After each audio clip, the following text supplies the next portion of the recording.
Hello everyone. Kali ini aku mau berbicara mengenai toxic positivity. Tapi sebelumnya kalian sudah pada tahu belum mengenai apa sih toxic positivity itu? Dan kalian juga sadar nggak bahwa diri kita ini tuh pernah atau bahkan sering melakukan yang namanya toxic positivity? Pasti kalian sudah tidak asing kan dengan kalimat positive thinking aja lah. Kalimat seperti itu sudah membuat kita melakukan yang namanya toxic positivity loh. Namun sebelum membahas lebih jauh nih, aku mau reminder dulu ya bahwa toxic positivity dan optimis merupakan dua hal yang berbeda loh. Jadi sebenarnya apa sih toxic positivity itu? Toxic positivity merupakan keadaan di mana ketika sudah meluapkan emosi negatif seperti perasaan sedih, itu dianggap sebagai suatu hal yang buruk, sehingga mengharuskan diri sendiri atau bahkan orang lain untuk selalu berpikiran yang positif. Bisa dibilang terobsesi dengan pikiran yang positif, be positive only. Nah, sudah tahu kan pengertian dari toxic positivity? Jadi perbedaannya dengan optimis itu, kalau optimis membawa kita untuk selalu berpikiran positif, namun tanpa mengabaikan emosi negatif. Sedangkan toxic positivity mengharuskan kita untuk membuang jauh-jauh emosi negatif tersebut, sehingga bisa menimbulkan racun bagi diri sendiri dan bahkan orang lain. Akibatnya juga bisa menyebabkan gangguan kesehatan mental loh.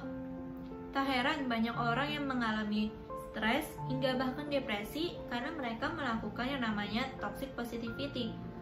Hal ini bisa terjadi karena dirinya itu tidak bebas dalam mengekspresikan perasaan yang sebenarnya dirasakan, sehingga mereka diharuskan untuk selalu terlihat baik-baik saja di balik keadaan ataupun masalah yang sedang dihadapi.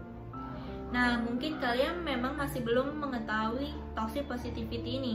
Padahal untuk mengetahuinya itu banyak sekali cirinya, seperti saat merasa bersalah ketika sudah meluapkan perasaan sedih, marah, ataupun kecewa. Hal ini malah akan membuat kecewa terhadap diri sendiri dan juga orang lain.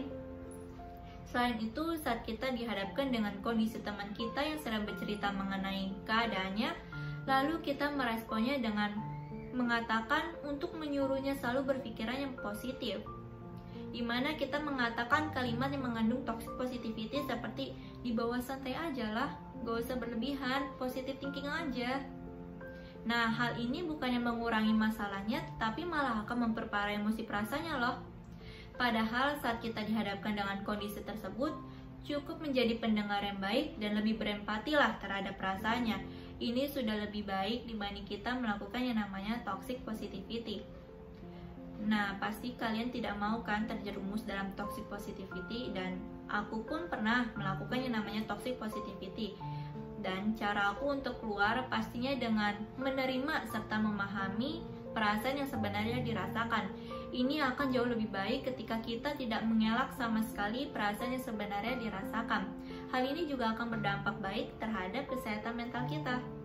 Selain itu, aku juga bilang kepada diri aku bahwa it's okay to be not okay. Aku pernah mendengar sebuah quote dari Josh Garden yang mengatakan, I am a human being with feelings and emotion and scars and flaws, just like anyone else. Dimana kita ini manusia yang dalam kehidupannya itu tidak akan selalu dihadapi dengan kondisi yang positif.